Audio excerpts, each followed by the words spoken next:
오늘 우리에게 주신 하나님 말씀은 신약성경 고린도전서 11장 27절에서 32절까지 말씀입니다. 고린도전서 11장 27절에서 32절까지 말씀, 우리 한 절씩 교독해서 읽겠습니다. 그러므로 주의 떡이나 잔을 합당하지 않게 먹고 마시는 자는 주의 몸과 피에 대하여 죄를 짓는 것이니라. 사람이 자기를 살피고 그 후에야 이 떡을 먹고 이 잔을 마실지니 주의 몸을 분별하지 못하고 먹고 마시는 자는 자기의 죄를 먹고 마시는 것이니라. 그러므로 너희 중에 약한 자와 병든 자가 많고 잠자는 자도 적지 아니하니 우리가 우리를 살폈으면 판단을 받지 아니하려느와 우리가 판단을 받는 것은 주께 징계를 받는 것이니 이는 우리로 세상과 함께 정죄함을 받지 않게 하려 하심이라. 아멘. 네, 오늘은 감사주일이죠. 헬라어로 감사한다라는 이 동사가 유카리스테오라는 이 단어인데요. 이것의 명사형은 유카리스트입니다. 유카리스트. 네. 그리고 성찬식에 대한 헬라어가 바로 유카리스트입니다. 결국 다시 말해서 성찬식의 문자적인 그 의미는 감사 예식이라는 거죠. 오늘 우리가 뉴시티 교리문답 매주 우리 하는 순서를 따라서 47문 성찬에 대한 태도에 대한 내용을 나눌 텐데, 우리가 읽은 본문도 바로 성찬식에 대한 우리의 마땅한 태도에 대한 말씀이거든요. 그런데 이 말씀이 오늘 추수감사주일에 대한 본문으로도 매우 적합한 말씀이라는 거죠. 성찬식이 바로 감사 예식이고, 그리고 추수감사주일은 감사절기죠. 감사라고 하는 공통 분모가 있습니다. 그래서 오늘 먼저 이 본문을 통해서 감사 예식인 성찬식에 대한 우리들의 마땅한 태도가 무엇인가에 대해서 함께 나누고자 합니다. 그리고 거기 더 나아가서 감사절기인 감사주일에 대한 우리들의 마땅한 태도, 우리는 어떻게 감사해야 하는지, 이 감사, 이렇게 바르게 합당하게 감사하기 위해서 우리가 어떻게 훈련해야 하는지, 준비해야 하는지에 대해서도 함께 적용하면서 오늘 말씀을 나눴으면 좋겠습니다. 여러분, 성찬 예식도 감사 예식이고, 그리고 감사 주일도 감사 절기이기 때문에 둘 다 그 태도가 중요합니다. 감사하는 태도가 굉장히 중요합니다. 오늘 본문 말씀에서 우리가 그것을 볼 수 있는데요. 27절 말씀에 그렇게 표현되어 있죠. 누구든지 주의 떡이나 잔을 합당하지 않게 먹고 마시는 자는, 합당하게 먹고 마셔야 한다라고 되어 있죠. 그죠? 주의 떡과 잔을 합당하게 먹고 마셔야 한다. 여러분, 정말 그렇습니다. 우리가 지난주에 성찬식의 의미에 대해서 나눴는데 얼마나 큰 유익이 있는지 모릅니다. 성찬식에는. 지난주에 나눈 내용을 함께 좀 되짚어 볼까요? 성찬식이 우리에게 주는 유익, 성찬식의 의미는 크게 세 가지로 말씀드렸죠. 첫 번째는 하나님의 임재를 축하하는 것이다 라는 거죠. 하나님의 임재를 축하하는 것이다. 여러분, 식사라고 하는 것이 단순히 같이 음식을 섭취한다는 의미가 아니라 함께 깊이 교제하는 그런 의미인 거죠. 그래서 출애굽기 24장을 보게 되면 하나님이 시내산에 임재하셨는데 온 이스라엘 백성들이 하나님이 임재하셨다는 걸 다 알아요. 봤어요. 하나님이 시내산에 임재하셨다. 그러나 그 임재를 깊이 누리는 사람들은 온 이스라엘 백성들이 안에 특별히 구별된 모세와 아론과 70인의 장로들이었죠. 그리고 그렇게 하나님의 임재를 기뻐하고 누리는 것을 성경은 어떻게 표현합니까? 그들이 하나님을 뵙고 먹고 마셨더라 라고 이렇게 표현을 하는 거죠. 요한계시록에도 마찬가지로 내가 문 밖에 서서 두드리노니 누구든지 내 음성을 듣고 문을 열면 내가 그에게로 들어가 먹고 마시리라. 예. 그래서 먹고 마신다 하는 이 식사, 성경은 식사에서 식사로 끝나죠, 그죠? 예. 먹고 마시는 이 성찬 예식은 바로 하나님과의 이 70인의 장로들 밖에 있는 이스라엘 모든 백성들이 누렸던 그 임재와는 다른 차원의 더 깊고 특별한 차원의 하나님의 실제적인 임재를 경험하게 하고자 성령께서 사용하신 은혜의 수단, 그것이 바로 성찬 예식입니다. 성찬 예식을 통해서 우리는 하나님의 임재를 축하합니다. 기뻐합니다. 누립니다. 두 번째는 어떤 의미였습니까? 성찬 예식은 그리스도의 몸에 참여하고 또 그리스도의 몸으로서 양육된다 하는 그런 의미가 있는 거죠.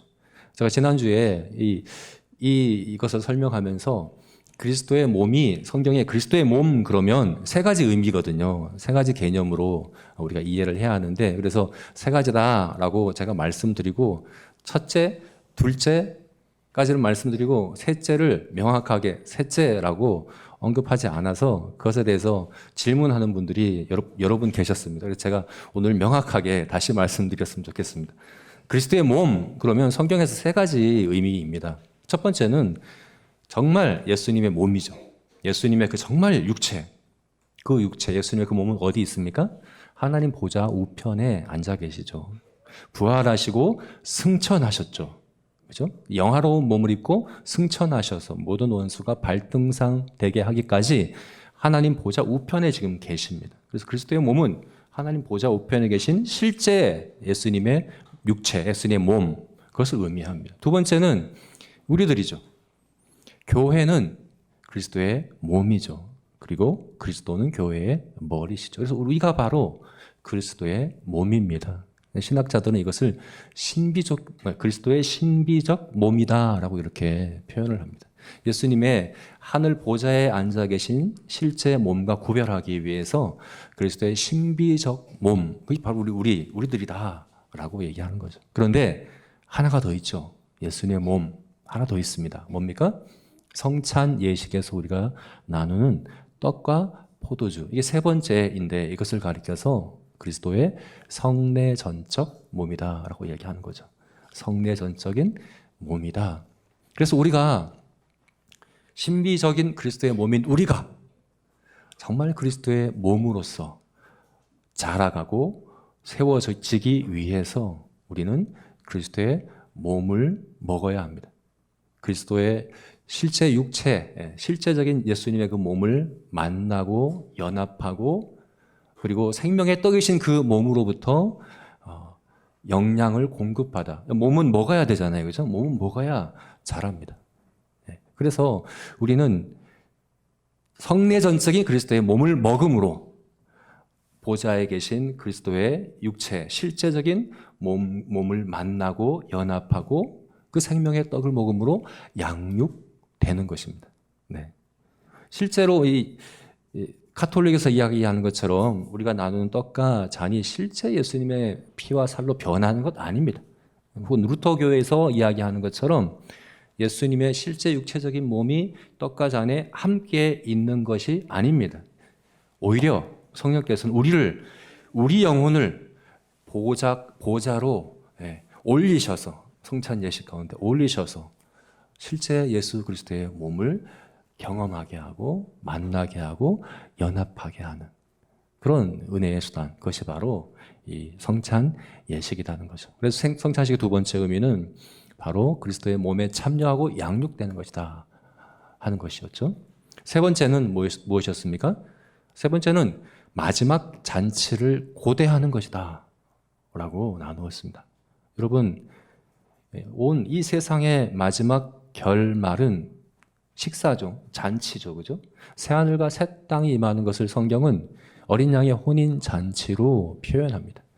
천국은 우리의 모든 눈물이 씻겨지고 우리의 모든 배고픔과 모든 필요와 모든 고통이 다 사라져 우리가 완전한 그런 만족함 가운데 이루는 것이 바로 천국인 거죠.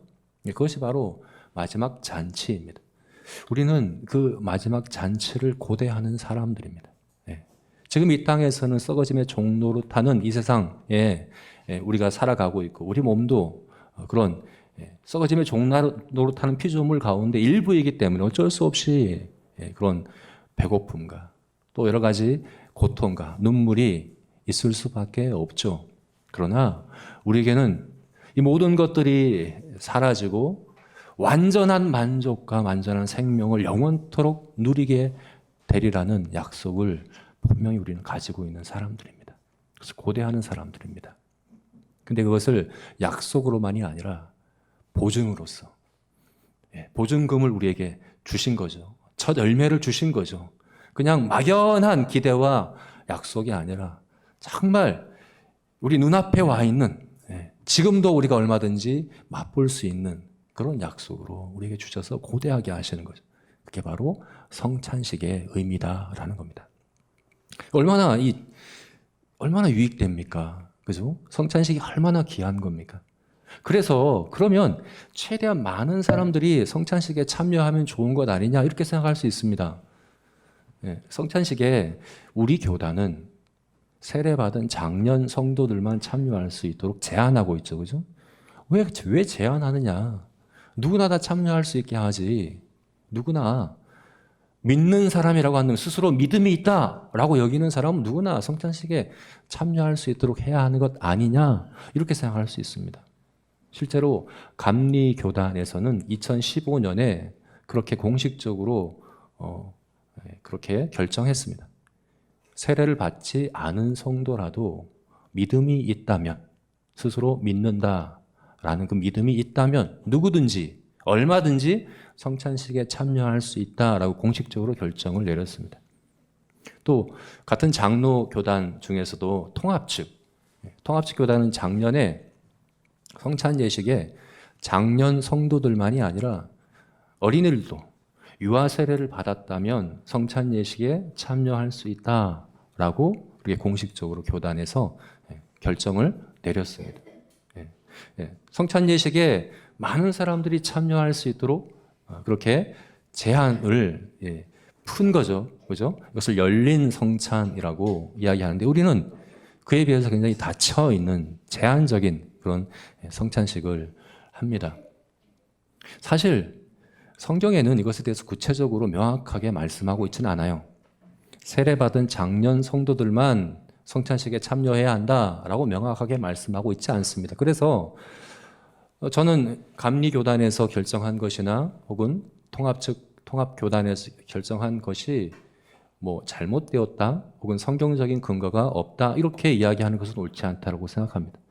충분히 그럴 수 있는 근거가 있고 또 그럴 수 있다라고 여깁니다. 저는 그렇게 생각을 합니다.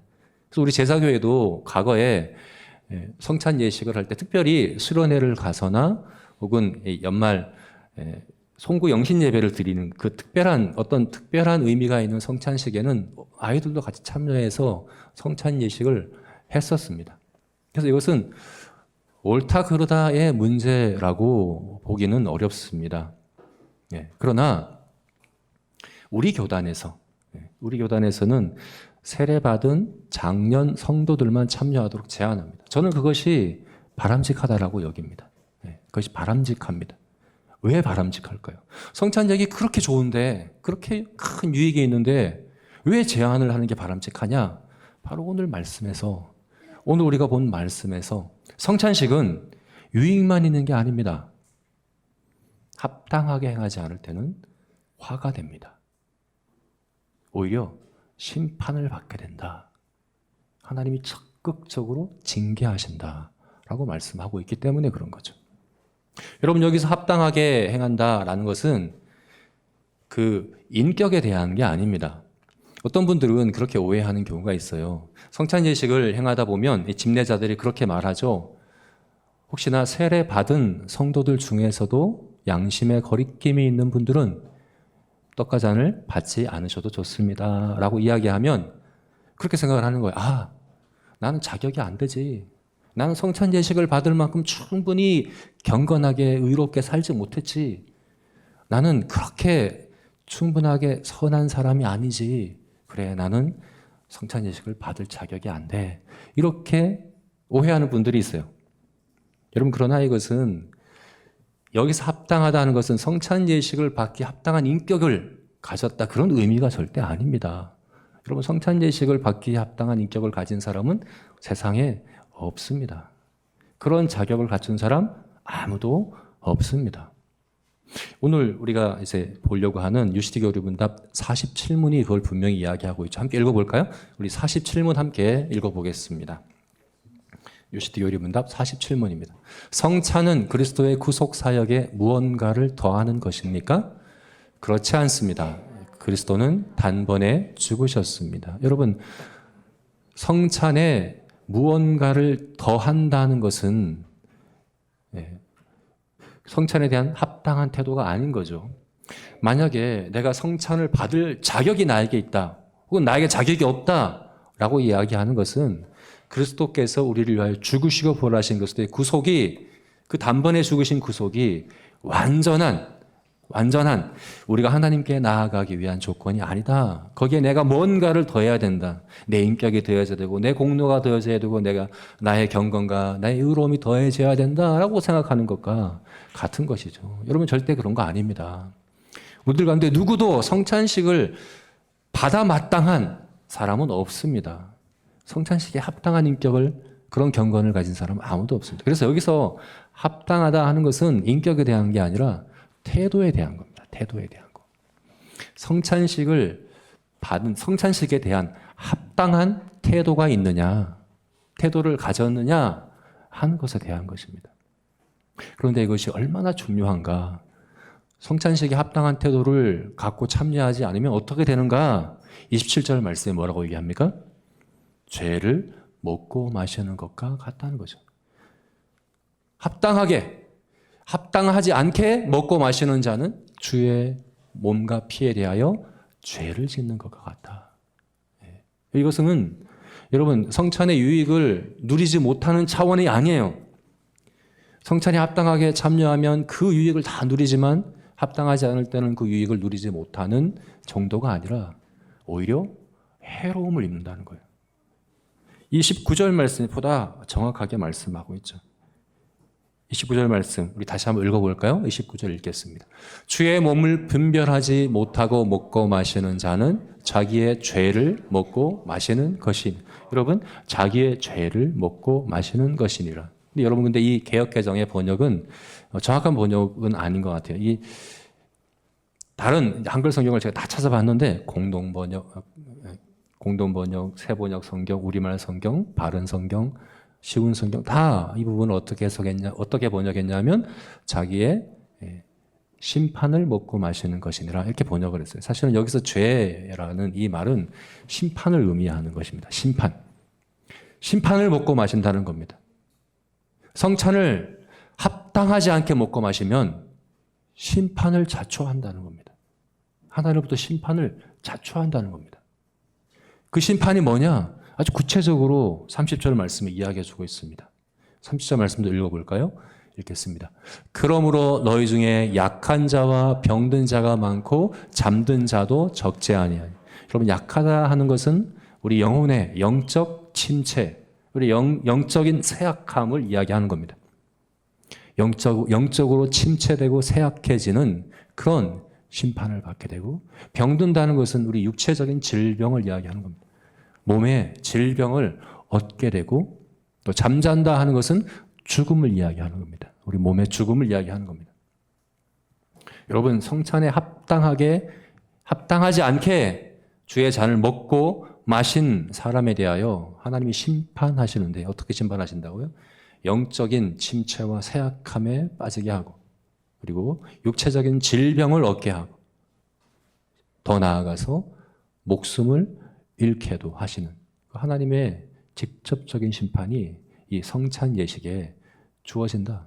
그런 사람이 많다, 적지 아니하다. 너희 중에, 너희가 누굽니까? 고린도 교회 성도들을 이야기하는 겁니다. 고린도 교회 성도들 가운데 이 성찬 예식에 합당하게 참여하지 아니함으로 영적인, 육체적인, 더 나아가서 목숨까지 잃게 되는 심판을 받은 자들이 많다라고 이렇게 이야기하는 거죠. 이게 얼마나 얼마나 심각한 것입니까, 여러분?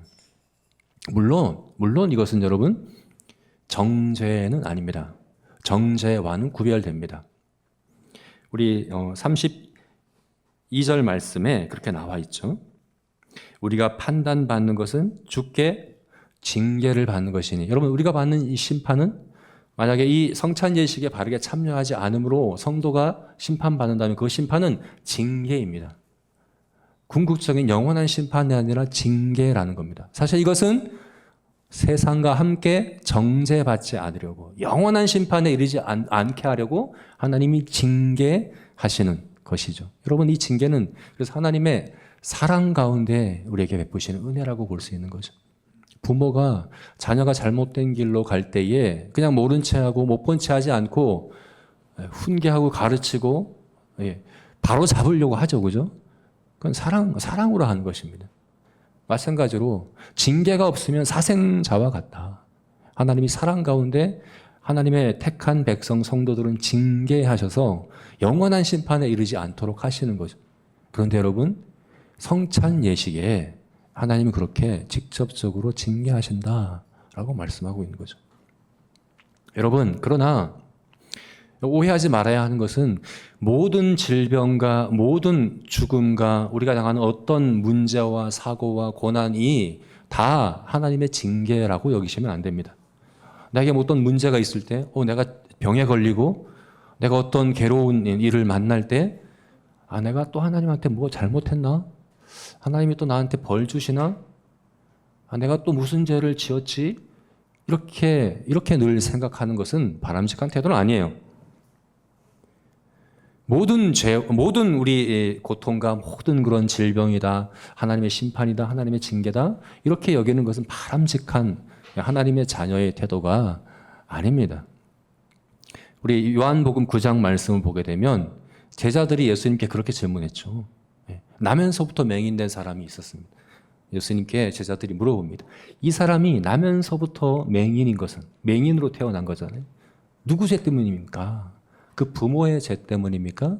이 사람의 죄 때문입니까? 나면서부터 맹인으로 태어났으니까 사실은 죄를 지을 시간도 없었을 텐데 왜 맹인으로 태어났? 부모가 죄를 지어서 그런 겁니까? 아니면 이 사람이 어떤 죄를 지어서 그런 겁니까? 라고 제자들이 물어볼 때 예수님이 뭐라고 대답하셨습니까? 그 부모의 죄도 이 사람의 죄도 아니다. 하나님께서 하시고자 하는 일을 나타내고자 하려 함이라 라고 분명히 말씀하셨죠. 여러분, 죄 이꼴 이 육체적인 장애 혹은 질병 이렇게 하는 등식이 성립되지 않는다는 말입니다. 우리 어떤 이제 장애에 대해서, 질병에 대해서, 어떤 문제에 대해서 저 사람 어떤 죄를 지었지? 나는 어떤 죄를 지었지? 바로 이렇게 질문하고 이렇게 생각하는 것은 바람직한 태도가 아닙니다, 여러분. 여러분, 이 세상은 죄로 타락한 세상이죠. 그래서 로마서 8장 말씀에 모든 피조물들이 썩어짐의 종로로 타고 탄식하고 있다고 이야기합니다. 물론 이것은 죄 때문입니다. 그러나 어떤 사람의 어떤 특정한 죄 때문이 아니라 아담으로부터 시작된 온 인류의 죄로 인하여 함께 모든 피조물이 함께 겪고 있는 썩어짐인 거죠. 그래서 우리도 피조물의 일부이기 때문에 우리가 질병에 걸리고 또 여러 가지 문제를 만나고 어떤 고통을 겪고 또 실제로 우리 목숨이 잃게 되는 것까지 거듭난 사람도 다 모든 걸 경험하거든요. 이 모든 것은 사실은 자연스러운 일입니다. 당연한 것입니다. 이런 게 없으면 그게 이상한 거예요. 그래서 내가 어떤 문제를 만날 때, 내가 질병에 걸렸을 때, 내가 어떤 특정한 죄를 지어서 하나님께서 나를 심판하시는 걸까? 이렇게 생각하실 필요 없습니다. 이렇게 생각하시면 안 됩니다. 또 다른 어떤 이제 장애인을 볼 때에 우리는 마땅한 태도가 뭡니까? 제자들처럼 이 사람 무슨 죄를 졌을까? 이렇게 생각하는 것은 바람직한 태도가 아닙니다. 오히려 온 인류의 죄, 우리는 연대성의 원리라고 그러죠. 우리 모두가 하나로 하나님께서 우리를 한 혈통으로 지으셨기 때문에 우리 모든 죄에 대한 책임을 함께 감당하고 있는 거죠. 그래서 그런 분들을 볼 때에는 그 사람의 죄가 아니라 나의 죄로 인하여 함께 고통받는 것으로 여기며 그를 사랑하고 긍휼히 여기는 것이 마땅한 태도인 거죠. 그래서 여러분, 어떤 질병이 있을 때, 어떤 이런 문제를 만날 때 하나님의 징계다, 하나님의 심판이다 이렇게 여기는 것은 옳지 않아요. 그렇지만 때로 하나님은 우리의 어떤 특정한 죄에 대하여 직접적으로 징계하십니다. 성도들이라고 하더라도. 오히려 성도들이기 때문에 어떤 경우는 특정한 죄에 대하여 징계하신다는 겁니다. 요한복음 5장을 보게 되면 38년 된 병자를 예수님께서 고치셨어요. 근데 그 고친 병자에게 예수님 뭐라고 말씀하셨습니까? 네가 나았으니 더 심한 것이 생기지 않도록 죄를 짓지 마라 라고 이렇게 말씀하시죠. 아마도 그 사람의 죄는 하나님의 직접적인 징계였던 것이죠. 야고보서 5장 말씀에도 마찬가지죠. 누구든지 병 낫기를 구하고 너희 죄를 서로 고하라 라고 말씀하시죠. 의인의 간구는 역사하는 힘이 많으니 하나님께서 그 기도에 들어주시고 또한 죄를 사하시리라 라고 말씀하시는 거죠. 그래서 어떤 경우는 우리가 어떤 병에 걸리고 어떤 어려운 문제를 만나고 하는 것이 하나님의 징계일 때도 있습니다. 그런데 앞에서 말씀드렸듯이 어떤 문제를 만나고 어떤 질병을 걸렸을 때 하나님의 징계인가? 이거 내가 하나님의 어떤 잘못을 저질렀나? 이렇게 접근하는 것은 옳지 않습니다. 다만 우리가 아이들을 이제 징계할 때 한번 생각해 보십시오. 아이들을 징계하고 아이들에게 해초리를 어떤 훈계를 할 때에는 뭘 잘못했는지 구체적으로 가르쳐 줍니다. 그죠? 그것 없이 그냥 고통 주는 건 목적이 있는 게 아니에요. 구체적으로 뭘 잘못했는지 깨닫게 하는 데 목적이 있어요. 그래서 하나님께서 우리를 징계하실 때는 징계로서 어떤 질병이나 사고를 만나게 하신다면 우리가 고쳐야 될 문제를 분명하게 지적해 주실 겁니다. 그런 경우는 우리가 그것을 돌이키고 회개하는 것이 맞죠. 자, 그런데 하나님께서 어떤 특정한 죄에 대하여 특정한 징계를 가하시는 그런 경우가 있는데 바로 성찬 예식이 바로 거기에 속한다는 겁니다.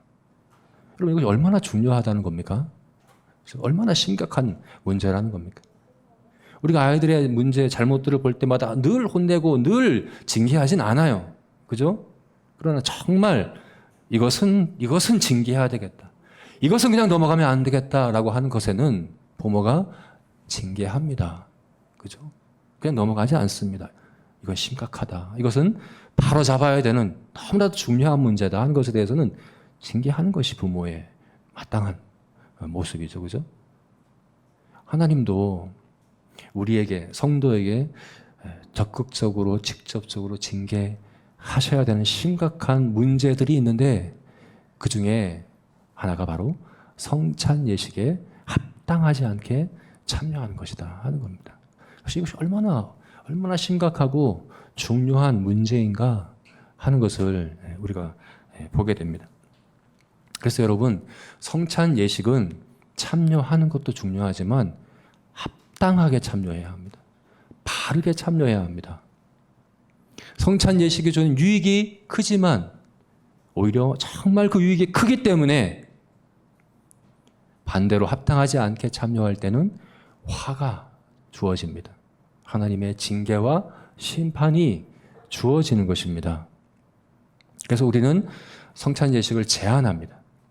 세례받은 성도, 장년 성도들만 성찬 예식에 참여하도록 제한하고 합니다. 여러분, 이것은 그들의 인격이나 그들의 경건이나 그들의 됨됨이가 더 낫다는 의미가 아닙니다. 여러분, 우리들 누구도 성찬 예식에 참여할 만한 인격을 가진 사람은 아무도 없습니다.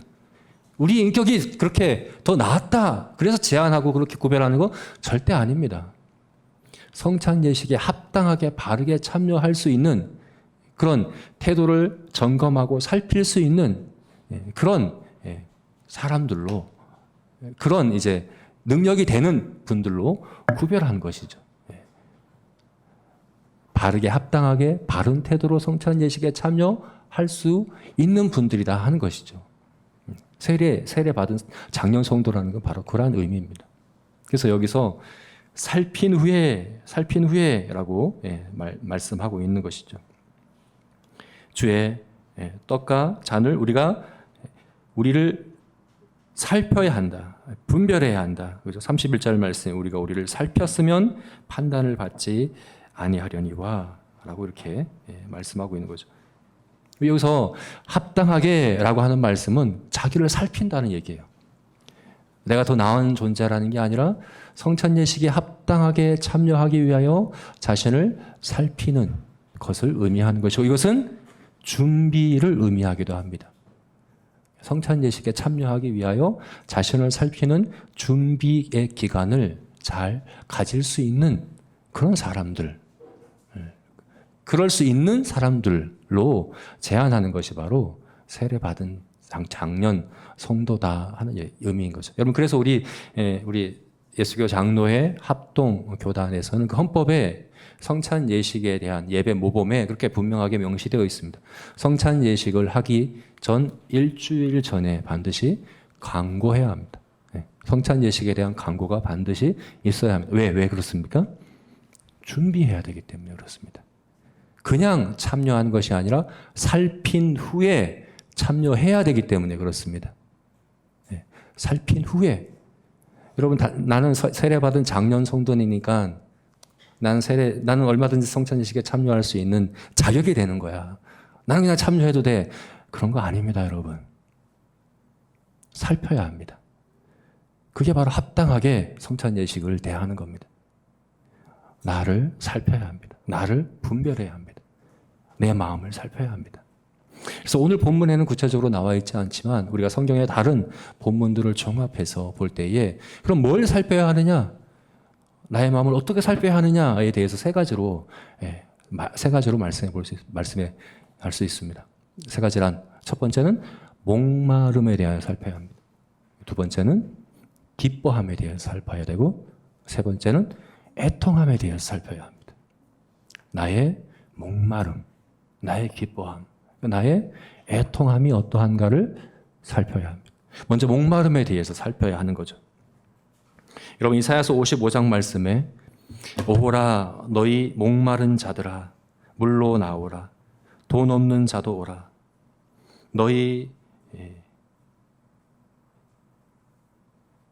너희는 와서 사 먹되 돈 없이 값 없이 와서 포도주와 젖을 사라 라고 말씀하시죠. 그죠?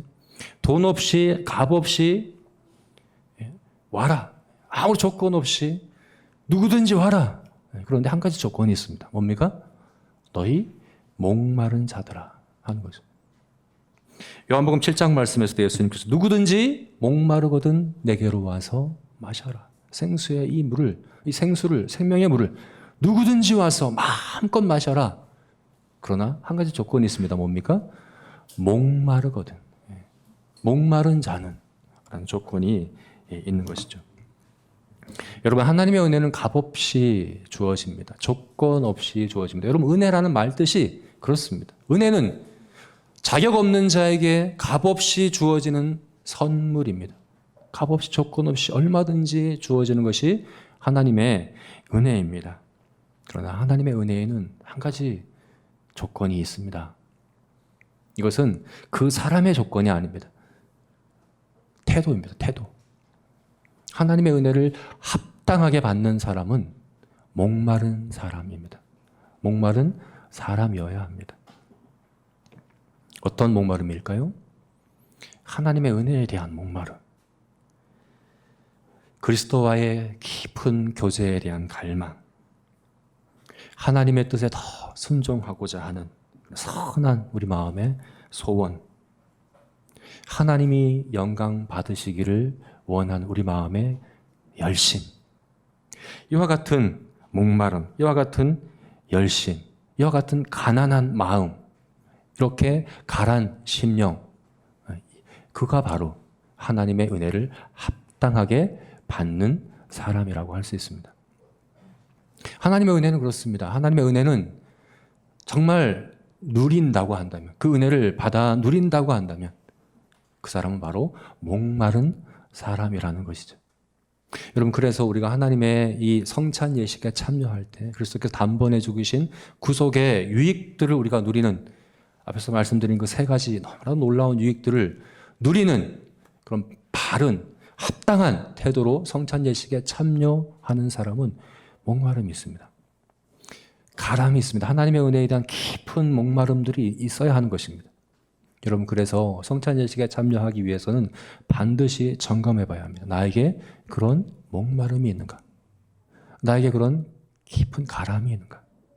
목마른 사슴과 같이 신의 물을 찾는 그와 같은 그런 목마름이 나에게 있는가? 살피고 또 점검하라 하는 것이죠. 그것이 바로 성찬 예식에 참여하는 합당한 태도입니다. 두 번째는 기쁨이죠. 기쁨. 기뻐하는 것이죠. 여러분, 천국에 대해서 예수님께서 비유하시되 천국은 어떻다고 했습니다. 마치 밭에 감추인 보화와 같다. 밭에 감추인 보화와 같다. 그 보화를 발견한 사람이 어떻게 합니까? 기뻐하며 가서 자기 모든 소유를 팔아 그 밭을 샀느니라. 여러분, 하나님의 은혜를, 천국을, 구원을, 그리스도의 구속의 유익을 얻는 사람의 특징이 뭡니까? 기뻐하는 거죠. 기뻐할 이유가 있는 거죠. 성도는 어떤 사람들입니까? 세상 그 누구보다 기뻐할 이유를 발견한 사람들입니다. 기뻐할 이유가 우리 가운데 있습니다. 그래서 아예 다른 비유에서는 천국은 마치 값진 진주를 찾는 사람과 같다. 진주가 아닙니다. 값진 진주가 천국이다가 아닙니다. 그 진주를 찾은 사람. 그러니까 물론 이 천국은 값진 보화와 같지만 천국을 보다 구체적으로 말하면 그 보화 자체보다 그걸 기뻐하는 그 사람의 마음. 그것이 바로 천국이다라고 그렇게까지 말씀하고 있는 것이죠. 그래서 여러분, 성경은 우리에게 명령합니다. 기쁨을 명령합니다. 범사에 기뻐하라. 주 안에서 기뻐하라. 기뻐하고 기뻐하라. 여러분, 이것은 하나님의 은혜를 정말 제대로 누리라고 하는, 사실 은혜의 축복이고 또 특권이고 초청이기도 합니다.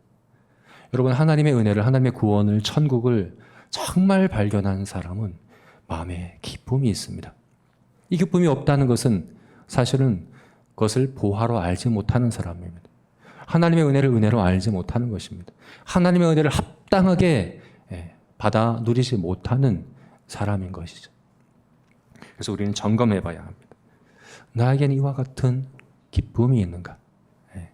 다른 무엇 때문이 아니라, 사실 무화과 나무가, 무화과 열매가 없고 포도원에 소출이 없고 외양간에 소가 없어도 그럼에도 불구하고 나는 여호와로 인하여 즐거워한다 하는 그 고백.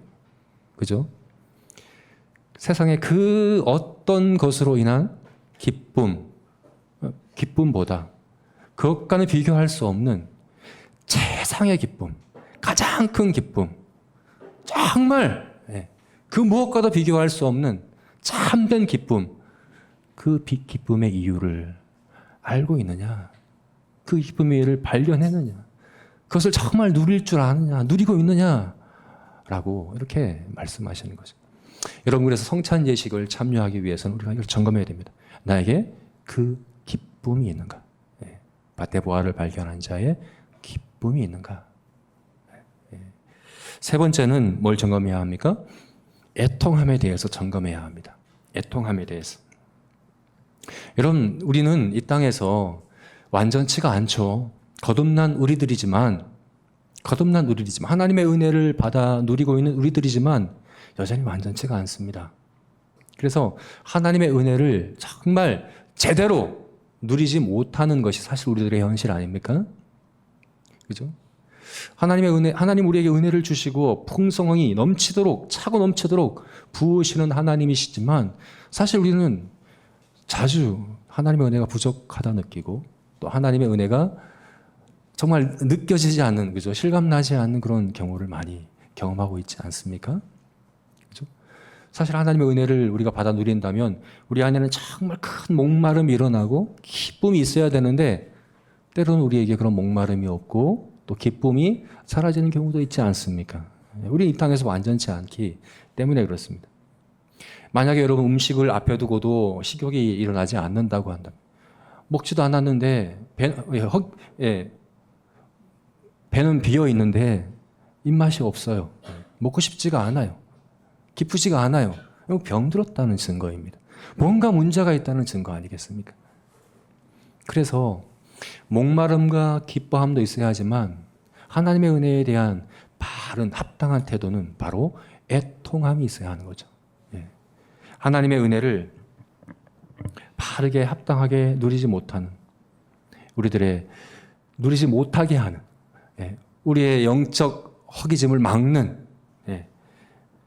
죄, 우리 안에 있는 우상, 우리 안에 그 걸림돌, 그것에 대한 애통함, 그것을 미워하는, 그것을 싫어하고 그것을 슬퍼하는 그런 마음들이 우리들 안에 반드시 있어야 하는 것입니다.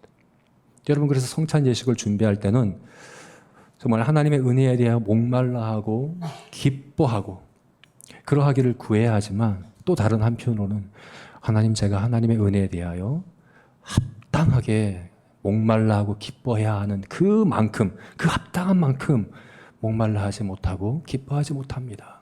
하나님, 내 안에 죄와 우상들이 그렇게 하나님의 그 은혜를 누리지 못하도록 막고 있습니다.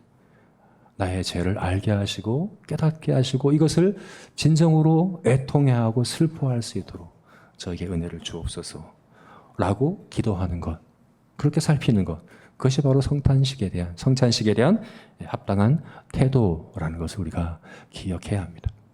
여러분, 하나님의 은혜에 가까이 가면 갈수록 죄에 대하여 더 민감합니다. 다른 사람이 볼 때는 더 거룩해지고 또 성화되어 가는 것처럼 보이지만 스스로 느낄 때에는 나는 더 죄에 대해서 애통하고 더 죄에 대하여 슬퍼하고 힘들어하고 괴로워하는 그런 것이, 그게 바로 하나님의 은혜를 받는 사람의 특징이고 모습이라는 거죠. 여러분, 그래서 반드시 점검하고 살펴야 합니다. 나에게는 그런 애통함이 있는가? 죄에 대한 애통함이 있는가? 그런 회개가 있는가? 하나님 우리의 완전함을 요구하는 것이 아닙니다. 죄가 없는 상태를 요구하는 것이 아닙니다. 죄에 대하여 애통해 하는 그런 모습을 우리에게 요구하는 겁니다. 그것이 바로 은혜에 대하여 합당한 태도다라고 말씀하는 것입니다. 그래서 성찬 예식에 참여할 때에 반드시 나의 마음 안에 애통함이 있는가, 죄에 대한 애통함이 있는가, 죄로 인한 애통함이 있는가 잘 점검하고 살피시는 그런 저와 여러분이 되었으면 좋겠습니다. 이제 말씀을 맺겠습니다. 말씀을 맺기 전에 이것을 더 확장해서 우리 감사주일, 추수감사절과 그 감사절을 지키는 바르게 감사하는 그런 태도에 대하여 우리가 또 함께 적용해 봤으면 좋겠습니다. 여러분, 감사하는 거 정말 어렵습니다. 감사하는 거 절대 쉬운 거 아닙니다. 성찬제식이 그러하듯이 감사하는 것도 정말 훈련이 필요한 것이고 우리 자신을 살피고 우리 자신을 점검하고 분별하는 것이 있어야 제대로 감사할 수 있는 것입니다. 여러분, 우리가 하나님의 은혜를 잘 누리지 못하는 이유는 하나님의 은혜가 부족해서가 아닙니다. 감사하지 않아서입니다. 여러분, 하나님은 우리에게 은혜 주실 때 풍성히 넘치도록 주시는 분이십니다. 주십니다. 당연합니다. 왜 그렇습니까? 하나님의 영광이 하나님의 은혜에 있기 때문에 그렇습니다. 모세가 주의 영광을 내게 보여주소서라고 구할 때 하나님께서는 어떻게 하셨습니까? 내가 나의 영광을 너에게 보이겠다라고 말씀하시면서 어떻게 하셨습니까? 나는 은혜 베풀 자에게 은혜를 베풀고 긍휼히 여길 자에게 긍휼을 베푸느라. 이것이 내 영광이다라고 말씀하시는 거죠. 하나님의 영광은 하나님께 부족한 어떤 것을 우리가 보태드림으로 영광 받으시는 것 아닙니다. 하나님은 온 땅의 만물의 주인이십니다. 부족함이 없으신 완전하신 분이십니다. 그래서 베푸심으로 영광을 받으십니다. 그래서 에베소서 말씀에 우리의 구원에 대하여 뭐라고 얘기합니까? 하나님의 은혜의 영광을 찬송하게 하려 함이라. 하나님의 영광은 은혜의 영광입니다. 하나님 우리에게 은혜 베푸심으로 영광을 받으십니다. 그러므로 하나님 우리에게 은혜를 베푸실 때 하나님의 영광에 대한 열심만큼이나 그렇게 우리에게 은혜 베푸시기를 원하십니다. 그렇게 우리에게 은혜를 베푸십니다. 그런데 문제는 뭡니까? 그 은혜를 다 누리지 못하는 거예요. 하나님이 은혜로 주셨는데 은혜답게 누리는 것이 아니라 오히려 그것으로 우상을 삼고, 오히려 그것으로 하나님으로부터 멀어지고, 오히려 그것으로 하나님의 영광을 도둑질하는 죄를 범하고, 오히려 그것으로 복이 아니라 화가 되게 만드는 것이 바로 우리들의 문제라는 거죠. 하나님의 영광이 은혜에 있기 때문에 사실 우리가 이 은혜에 대하여 감사하지 못할 때는 그 영광을 도적질하는 것과 같은, 사실 하나님의 은혜를 모욕하는 것과 같은 죄가 됩니다. 심판하시는, 하나님이 징계하시는 그런 죄가 된다 하는 것입니다. 여러분, 그래서 감사하는 것이 너무나도 중요합니다. 여러분, 오늘 이 감사주일을 맞아서 저는 이제 이 한 주 동안 기도하며 그래서 그렇게 계속해서 거듭 고민하고 또 생각해 봤습니다. 나는 정말 감사하고 있는가? 나는 정말 감사하는 마음이 있는가? 여러분, 이게 정말 쉽지 않습니다. 감사하는 거 정말 간단한 문제 아닙니다. 여러분, 이 감사주일이니까 감사헌금, 추수감사헌금 준비해서 그냥 헌금하고, 감사주일이니까 감사에 대한 찬양과 기도를 많이 하나님 앞에 고백하고, 여러분, 이것이 감사, 우리가 정말 감사해야 될 감사의 전부이겠습니까? 그게 전부가 아닙니다, 여러분. 우리는 감사한다 그러면 보통 우리가 당장 생각하는 게 뭐냐면 보답한다라는 그런 개념으로 우리가 생각하기 쉬워요. 우리 사람과의 관계는 그렇거든요. 한번 생각해 보십시오. 어떤 사람이 나에게 고마운 일을 해줘서 너무 내 마음에 고마움이 있으면 우리는 그 감사를 어떻게 표현합니까? 보답함으로 표현하죠. 그죠? 뭐 선물을 사주든지 아니면 뭐 글을 쓰든지 문자를 하든지 말로 하든지 감사를 표현해서 보답한다라고 하는 거죠. 그죠? 보답함으로 감사한다고 생각을 하는 거죠. 사람과의 관계에서는 맞습니다. 여러분, 그것이 사람과의 관계에서는 충분히 좋은 것이라고 저는 생각을 합니다. 그러나 하나님과의 관계에서는 절대로 옳지 않습니다. 왜 그렇습니까? 은혜는 보답할 수 있는 게 아니에요. 보답한다면 그것은 은혜가 아니에요. 삭슬 주고 사는 거죠. 거래하는 거죠.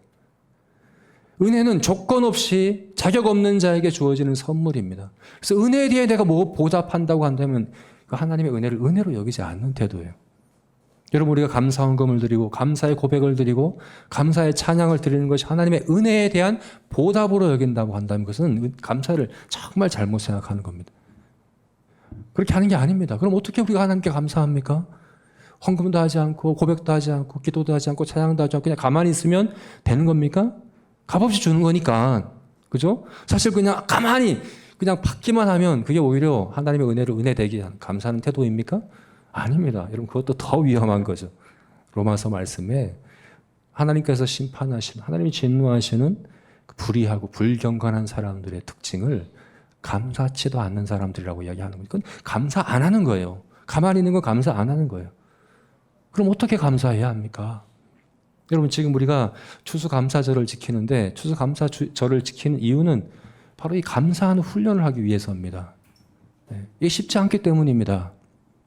훈련해야 되는 것이고 우리 자신을 살펴야 되는 것이고 우리 자신을 점검하고 분별하고 해야 되는 것이기 때문에 그냥 감사주일이니까 그냥 와서 헌금하고 감사 찬양하고 하고 그렇게 이렇게 되는 것이 아니기 때문에 꾸준히 연습하고 훈련하고 점검하고 해야 하는 것이, 그래야만 우리가 바르게 감사하고 바르게 감사함으로 하나님의 은혜를 누릴 수 있기 때문에 그러한 겁니다. 여러분, 우리가 성찬 예식에 대한 합당한 태도 점검해야 될 세 가지. 나에게 하나님의 은혜에 대한 목마름이 있는가? 하나님을 기뻐하는 기뻐함이 있는가? 죄를 애통하는 그런 애통함이 있는가? 이렇게 점검하는 그것이 성찬 예식에 합당하게 참여하게 하는 것처럼 저는 우리가 하나님 앞에 감사하는 것도 마찬가지라고 생각합니다. 그런 길고 오래고 지속적인 점검과 훈련이 있어야 합니다. 하나님의 은혜를 목말라 하는 훈련, 하나님의 은혜를 기뻐하는 훈련, 그리고 죄를 미워하고 슬퍼하고 애통해하는 훈련, 그런 꾸준한 훈련 가운데, 그런 준비 가운데, 그런 살핌 가운데 참으로 감사하는 그런 성도로 저와 여러분이 세워질 수 있는 것입니다. 오늘 추수감사 주일에 우리들의 그러한 감사를 점검하고 또 그렇게 감사하는, 합당하게 감사하는 그런 성도들이 되기 위하여 그렇게 우리 자신을 살필 것을 다시 한번 우리가 다짐하고 또 그렇게 결단하고 실천하는 저와 여러분이 되시기를 주님의 이름으로 축원합니다. 아멘. 우리 같이 기도하겠습니다.